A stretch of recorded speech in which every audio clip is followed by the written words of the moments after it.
আমলা করে খেতটা দিয়ে এলাম, খেতটা নাগে হারলো না নাই উদার দি খেতটা দেখি। সারাদিন ধরে খেত লাগাতেন, খেত তো আমার পয়রে হয়েছে। হ্যাঁ কি না যাবো উদার দিন আর খেত আর কি না যাবো। ভাই ভাই উজা নিয়ে সারাদিন মেলা কাম করছি, উজা রাখে তো কাম কম করছি ভাই। শুনেন আমি যে বেল ডুবে গেছে গা আমার দাম গা তাটা খুলমু। আপনি আমার আমরা একটা কথা কই বুঝছেন, কাজ অনেক আমরা তো নিবেনি না।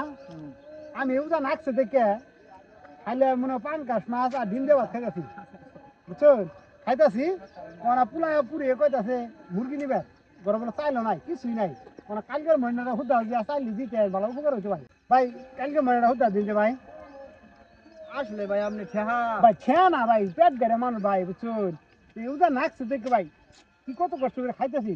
আমি যদি দয়া করে পেয়ারা বাড়তে কালকে মহিনা হুদা দেন, চাল কিনতাম ডাল কিনতাম একটা মুরগি কিনতাম, মানে তেল মাছ ঘরে কিছুই নাই ভাই বুঝছেন। কারণ আমরা চোরে মানুষ ডালা মানুষ, আমি একটু নিয়ে গে ভাই, জান একটু কষ্ট করে নিয়ে গে। আচ্ছা ভাই তাহলে আপনি থাকুন, আমি চাইল আর ঠেহা সব নিয়ে আইতাছি। জান ভাই জানি না আচ্ছা। গরু উপকার হবে, জান জান ভাই তাড়াতাড়ি জান। গরিব মানুষ অনার কি করবো নিয়ে আই। জান গৃহস্থ কামড়া দিয়েছিলাম না, গৃহস্থ ভালো আছে, কালকে কামড়া মহিনাটা দিয়ে দিল। ও না চাইলো না ডালো না কিছু নাই, সব কিনে নিয়ে যাম গা। গৃহস্থ দেরি করতে তাহলে গৃহস্থ বাইর দিয়ে কিন্তু যাই গে।